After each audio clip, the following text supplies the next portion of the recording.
जो जैन धर्म है, तो जैन धर्म में दो क्वेश्चन सामने आ रहे हैं हमारे जो निकल के। जैन धर्म में बताइए, क्या ये आत्मा को मानते हैं? क्या ये आत्मा को मानते हैं? क्या ये ईश्वर को मानते हैं?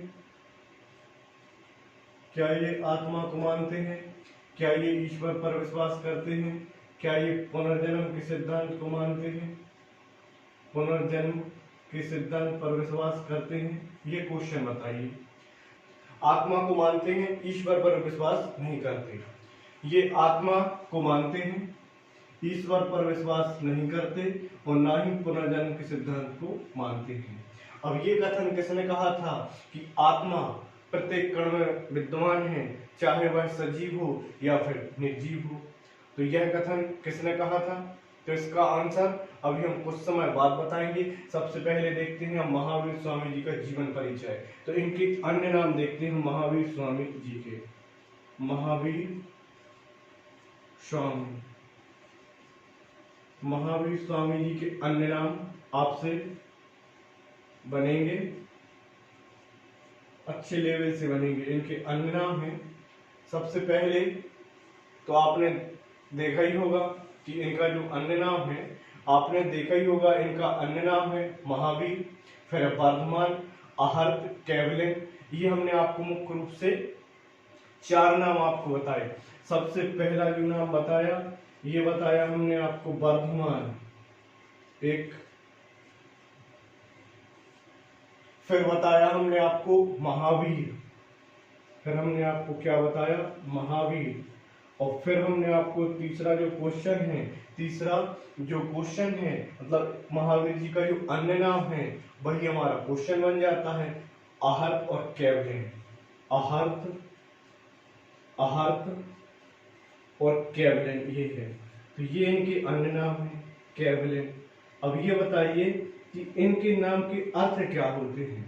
महावीर जी के नाम का अर्थ क्या होता है? आहर्त। नाम का अर्थ क्या होता है? कैवल्य। तो ये आपके लिए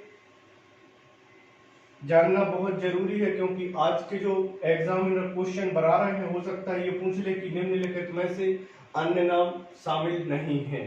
तो इनका जो महावीर जी का अर्थ होता है असीमित पराक्रम। क्या है? असीमित, असीमित पराक्रम। आहर्त का मतलब होता है योग्य व्यक्ति। आहर्त का मतलब होता है योग्य व्यक्ति, योग्य व्यक्ति।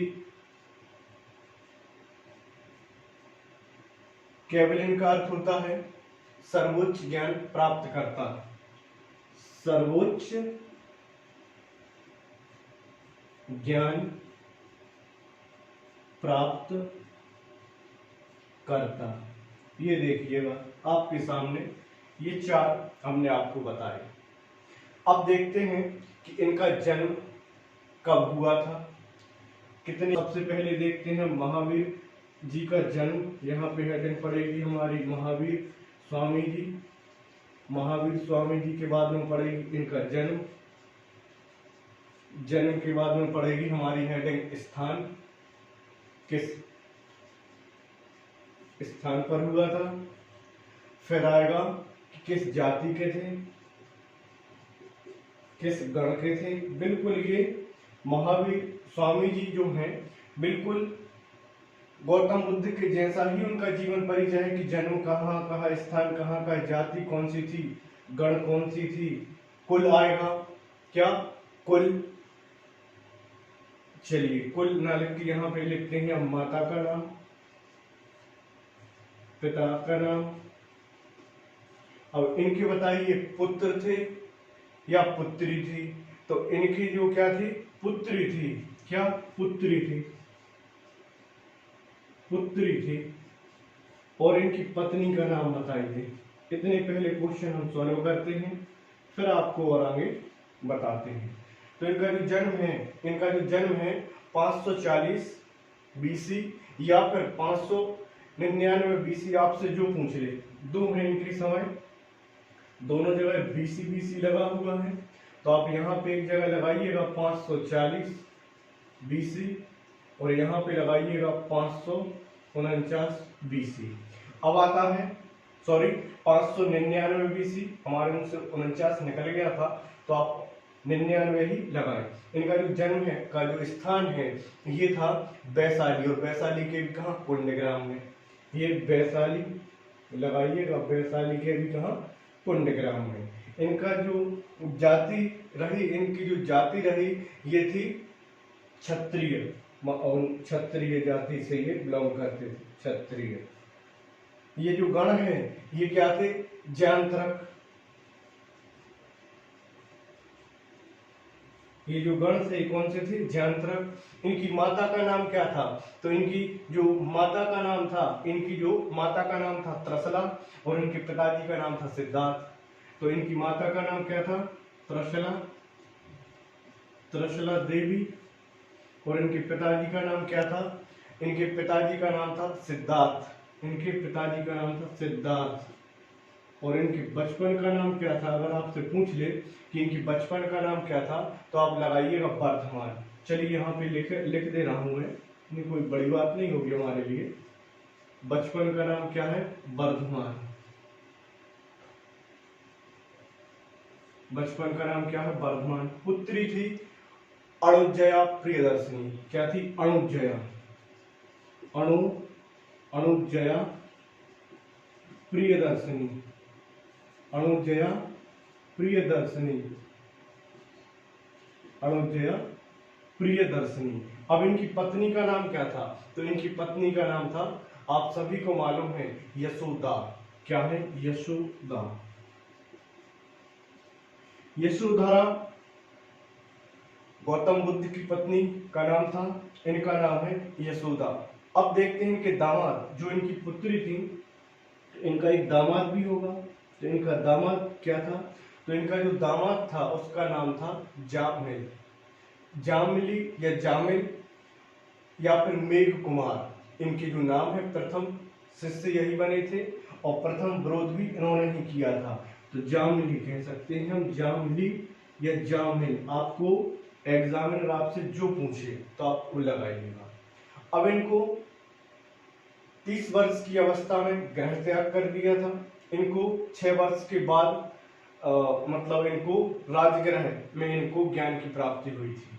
चलिए अब देखते हैं कि जब इनको ज्ञान की प्राप्ति हुई तो कहाँ पर हुई थी, स्थान बताइए, गांव बताइए, नदी बताइए, प्रमुख वृक्ष बताइए, और प्रथम उपदेश कहाँ पर दिया था, और सर्वप्रथम उपदेश किस व्यक्ति को दिया था, और प्रथम इनका शिष्य कौन था। तो इन सभी के आंसर इतना हम करते हैं सबसे पहले रफ, और रफ करने के बाद आपको बताते हैं। तो आई होप इतना आपको समझ में आया होगा। आपको जितना भी मैं बता रहा हूँ ये आपको किसी एक बुक में नहीं मिलेगा। हमने कई सालों के पेपर सॉल्व किए हैं, तब जाके हम आपको इतना बता पा रहे हैं। तो आप अच्छे लेवल से तैयारी करेंगे तो आपके कॉन्सेप्ट क्लियर होंगे। चलिए देखते हैं हम क्या। कैवल्य मतलब होता है ज्ञान। यहाँ पे एक चीज देखिएगा, कैवल्य, कैवल्य लिखा हुआ है, तो कैवल्य का मतलब होता है ज्ञान। तो अब ये जो ज्ञान है, ये जो ज्ञान प्राप्ति उनको हुई थी 36 वर्ष की अवस्था में, उनको ज्ञान की प्राप्ति हुई थी। कहाँ पर हुई थी, तो राजगृह में। तो वहां पर देखते हैं कि स्थान क्या है इनका, स्थान, स्थान के बाद में हम गांव देखते हैं, गांव, फिर देखते हैं हम नदी, फिर देखते हैं हम वृक्ष, और वृक्ष के बाद में देखते हैं हम क्या, वर्ष। यहीं पे लिख रहे हैं, यहीं पे लिख दे रहे हैं वर्ष। फिर वर्ष के बाद में देखते हैं हम प्रथम उपदेश, यहीं पे देखते हैं हम प्रथम शिष्य। ये इतने आप सॉल्व करेंगे, बहुत बढ़िया मजा आ जाएगा। आप यदि कॉन्सेप्ट के बाद यदि आप ऑब्जेक्टिव क्वेश्चन लगाते हो तो आपसे पूरे क्वेश्चन बनेंगे। तो अब देखते हैं हम इनको ज्ञान की प्राप्ति कब हुई थी, ये भी हमने देख लिया है। चलिए देखते हैं वन बाय वन। तो बताइएगा कि स्थान था क्या, स्थान था राजगृह, राजगृह। राजगृह। गांव कौन सा था? तो गांव आएगा जिभ्रप। कौन सा गांव आएगा? जिभ्रप के समीप। जिभ्रप, जिभ्रप के समीप। जिभ्रप के समीप नदी कौन सी थी? तो नदी आएगी आपकी ऋजुपालिका या फिर उसरी। क्या? उसरी भी आ सकती है या फिर ऋजुपालिका। ऋजुपालिका या फिर उसरी। ऋजुपालिका या फिर उसरी। अब आपसे पूछा जा सकता वृक्ष बताइए, तो वृक्ष या तो आप लगाओगे अशोक या फिर साल। या तो लगाओगे आप अशोक या फिर लगाओगे आप साल वृक्ष। बताइएगा प्रथम जो उपदेश है, प्रथम जो उपदेश है ये दिया था राजगृह में। प्रथम उपदेश कहां पर दिया था? राजगृह में। प्रथम उपदेश राजगृह में दिया था।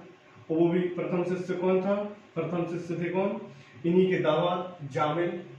इन्हीं के प्रथम शिष्य थे कौन? जामिल, या यूं कह सकते मेघकुमार। मेघकुमार के स्थान पे आपको जामिल दिया रहेगा, तो घबराइएगा नहीं। तो ये देखा हमने आपको, ये जो हमने आपको जीवन परिचय बताया है, ये जो हमने आपको जीवन परिचय बताया है, ये आपके इससे बहुत सारे क्वेश्चन आज सॉल्व हो जाएंगे।